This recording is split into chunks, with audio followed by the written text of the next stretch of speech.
kita kalau begitu kita akan coba bernyanyi dulu. Kita mau menyanyi saja dulu. Coba berdiri, lepaskan saja tasnya.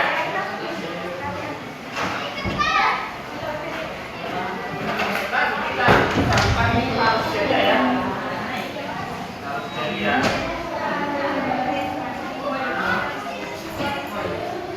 Gerakan saya ya. Siap. Ya.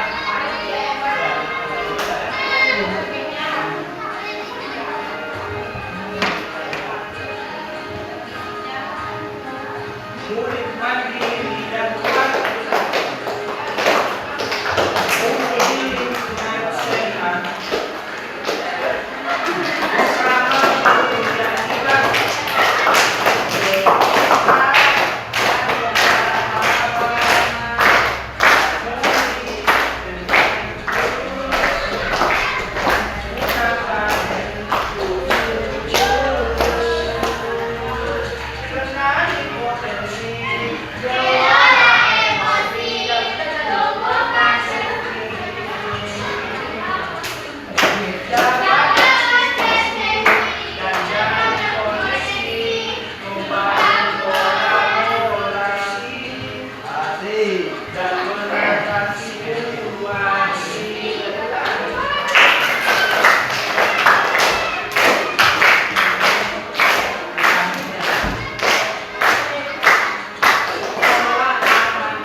Tapi sebelum itu kita ice breaking dulu. Tahu caranya? Ya. Kita sudah tahu, kan belum dikasih tahu ya. Kalau ini ya 1, 2, 3, dari batas 3 harus bilang door, ya. Kita bisa 3, 1, 2, door. Terus ini 4, 5, kelipatan 3. Paham? Coba laki-laki maju dulu ke sini supaya begini saja. Kita lihat siapa yang konsentrasi, siapa yang tidak konsentrasi. Ya, kelipatan 3. Nah, biasanya itu yang konsentrasi kalau pagi-pagi laki-laki. Secara psikologis begitu ya. Coba, nah, mulai. 5.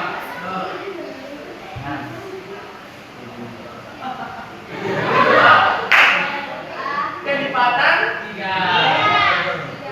Oke. Kita mulai dari sana. Door.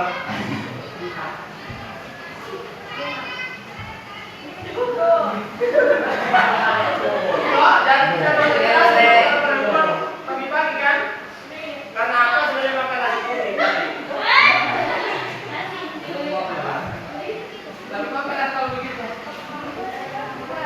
Nah, kita akan masuk di jurus kedua, yaitu mengelola emosi. Tadi siapa yang belum pernah emosi?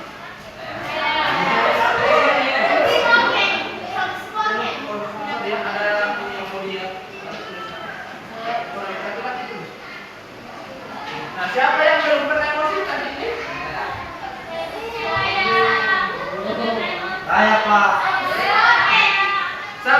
siapa yang tidak pernah berbohong? Saya. Nah, itu sudah berbohong itu. Karena tidak ada manusia yang tidak berbohong. Tidak ada manusia yang tidak pernah emosi. Pasti emosi, sekecil apapun itu. Itu sempat emosi tadi. Tidak apa emosi. Saya kira belakang ini luar biasa sih, nggak bisa hidup. Tapi kita harus bisa mengelola emosi itu ya. Nah, coba ada yang bisa baca. Coba bisa baca, Pak kasih keras itu.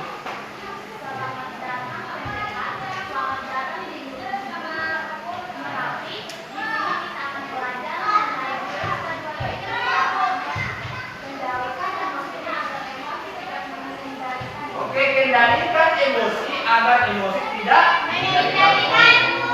Kita berada di mana? Di gunung Merapi. Jadi kalau kita emosi itu kita ibaratnya berada di lereng gunung Merapi, ya.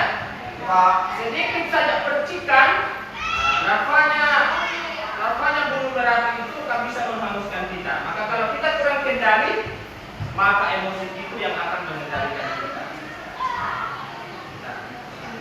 Kita akan bermain kertas emosi.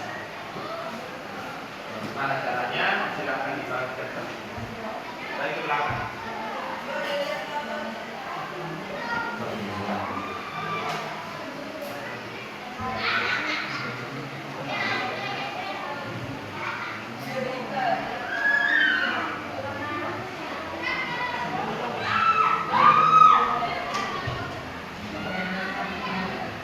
Silakan bermain kertas emosi.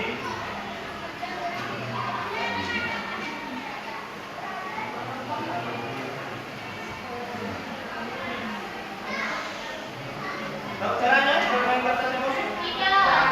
Tahu?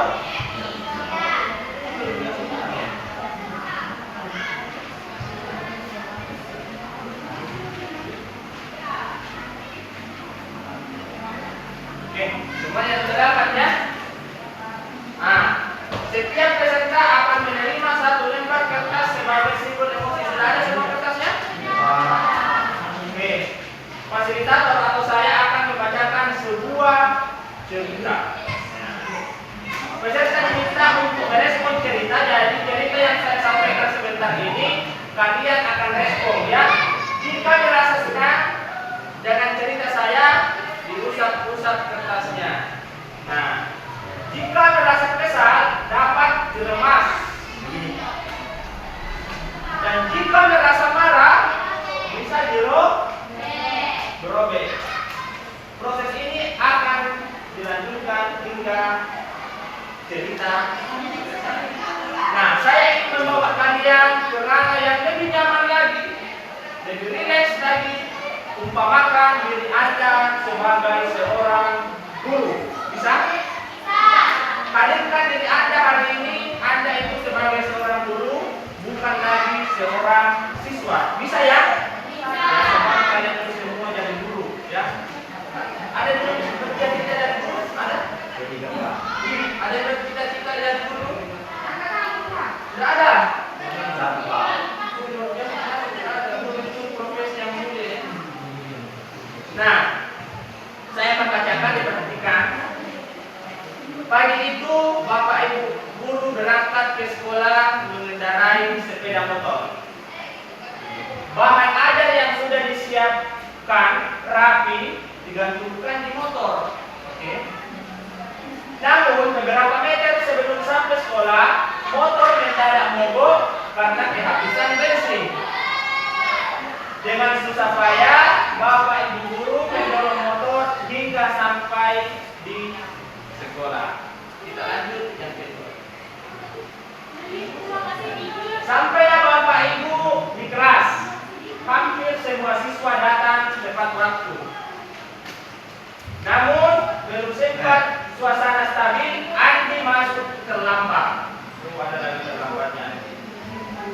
Dia hanya menunduk sambil berkata, "Maaf Bu, Pak, saya telat."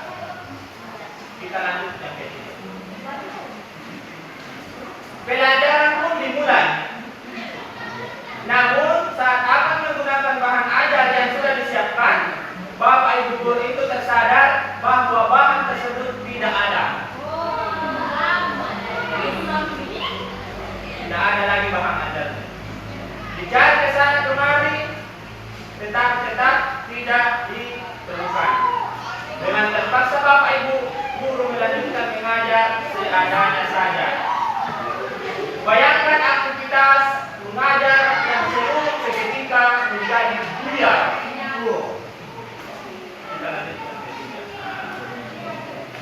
Di tengah pelajaran, saat Bapak Ibu mengajar, Andi terlihat tidak memberikan perhatian. Sudah datang terlambat. Dia menunduk di bangkunya. Saat didekati, ternyata Andi sedang terlelap ketiduran. Setelah Andi ketiduran, sudah datang terlambat, tidur lagi. Siapa yang begini? Ada di sini. Tidak lama kemudian ada seorang bapak mengikuti kelas. Bapak Ibu membuka pintu dengan menghampirinya. Bapak Ibu berkata, maaf, saya pamannya Andi. Sebetulnya Andi sudah 3 hari di rumah sakit karena menunggu ayahnya yang sedang sakit. Meski kurang tidur, tapi Andi memaksa selalu ingin ke sekolah karena tidak mau ketinggalan pelajaran. Sekarang saya izin mau menjemput Andi karena ayahnya masuk ICU. Oh, ternyata kehidupan kronologisnya kenapa terlambatnya. Paman Andi juga mengeluarkan sebuah bungkusan dari tasnya. Oh ya Bapak Guru, tadi di jalan saya menemukan bungkusan ini. Saya tadi cek isinya dan ada nama sekolah ini. Jadi saya bawa, siapa tahu ibu guru bisa mengembalikan kepada pemiliknya. Bu guru melihatnya dan ternyata itu adalah bahan ajarnya yang dia cari, yang tadi jatuh di jalan. Dan Andi dan pamannya berpamitan. Bapak Ibu kembali ke kelas dengan bahan ajar yang ada di tangannya. Bapak Ibu melanjutkan pelajaran dengan semangat menggunakan bahan yang dipersiapkan. Pelajaran pun berjalan dengan penuh kegembiraan.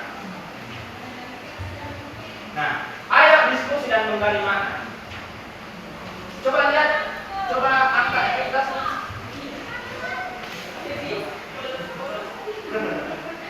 Siapa yang dirobek? Tidak ada yang sama dirobek. Coba, siapa nih? Coba berdiri sini nak. Siapa? Coba berdiri. Siapa namanya? Paura. Paura. Siapa? Ini disesuaikan pada gurunya.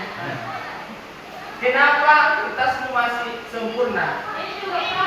Iya, perwakilannya ya. Dan juga sebentar, ini dulu. Kenapa kertasmu bisa sampai sempurna dan masih mulus? Kenapa? Hah? Tidak emosi ya? Kenapa tidak emosi? Coba yang perempuan ya, silakan dulu. Kenapa masih ulu?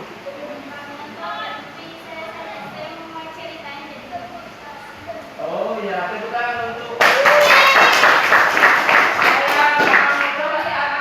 siapa yang paling rusuh? Ini. Apa alasannya kenapa paling rusuh?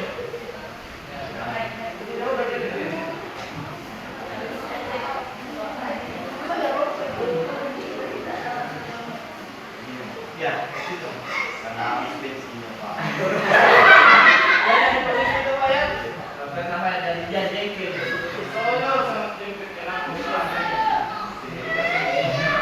Ada perempuan yang paling rusuh. Apa alasannya? Nah, coba dia temannya. Maaf Pak, tidak suami bahannya terlambat datang. Sudah tidak paham ajarnya, terlambat datang anjingnya, dalam kelas tidur lagi. Pokoknya kompleks di situ kenakalan. Ditekan saja di begitu. Gitu ya.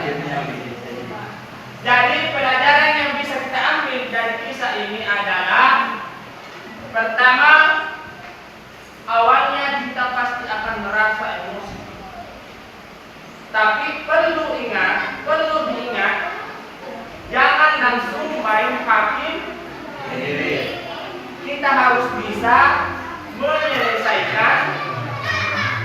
cerita baru bertindak.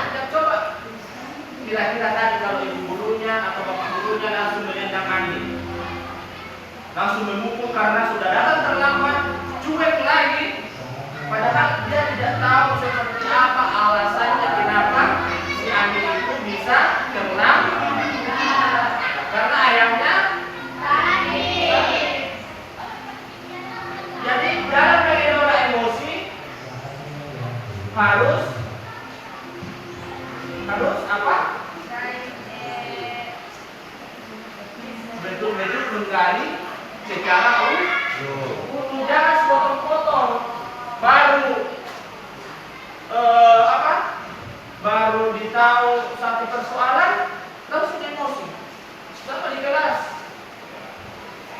Kalau temannya telat bayar iuran sekolah, di sini ada iurannya? Tidak ada. Atau Pak, pikir saja. Kalau temannya terlambat datang dan buat penyapuannya, biasanya itu berhentok suka marah-marah. Ya, jangan langsung begitu memang dulu tahu itu. Tidak pernah datang tepat waktu. Malas saja untuk kerja. Tahu tanya dulu alasanmu. Oh, alasanmu tidak bisa besok. Saya tidak bisa besok di jalan. Hari-hari Kamis berikutnya kenapa lagi datang terlambat? Ya, terlambat bangun. Oke. Hari Kamis berikutnya kenapa lagi datang terlambat? Ya, bantu orang tuaku. Ya. Hari Kamis berikutnya tidak ada. Itu harus kita emosi kalau begitu ya. Kalau selalu itu saja alasan-alasan yang tidak masuk akal, maka kita bisa emosi. Tapi emosi yang terkendali. Jangan baru satu kali kasihan teman laki-lakinya tidak datang menyapu, langsung dimarah-marahin ya. Dan laki-laki juga harus paham. Ya. Kalau tugasmu dan kewajibanmu laksanakan, bukan cuma seorang perempuan. Kan bagus kita kolaborasi perempuan yang menyapu, laki-laki angkat sampah dan angkat kursi. Kan begini caranya kita dalam di kelas ya. Jadi setelah ini harus betul-betul kelas 9 A dan B. Jangan lagi sedikit-sedikit emosi lagi.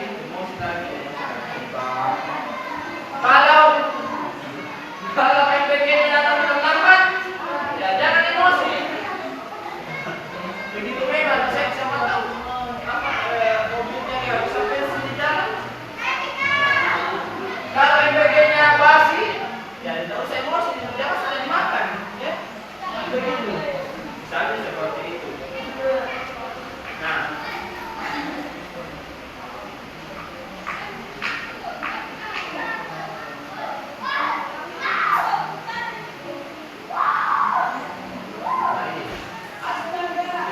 Menyadari diri. Kemampuan untuk memahami emosi, pikiran dan nilai-nilai yang mempengaruhi perilaku dalam berbagai situasi. Saya bisa mengenali emosi saya seperti senang, sedih, takut, marah. Ternyata senang itu juga termasuk emosi. Baru terkali. Berarti yang kalian anggap emosi itu selalunya marah. Ternyata sedih.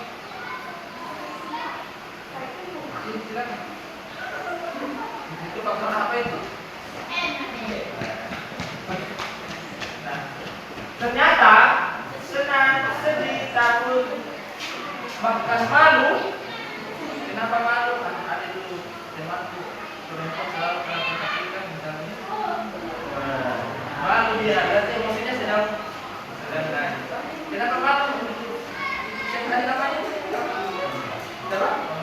Bangsa itu maksudnya selalu terhadap diri sendiri. Berarti dia emosinya sedang naik itu. Kemudian sebisa mungkin kita dapat mengelola diri. Kemudian mengambil keputusan dan bertanggung jawab. Itu semua yang harus kita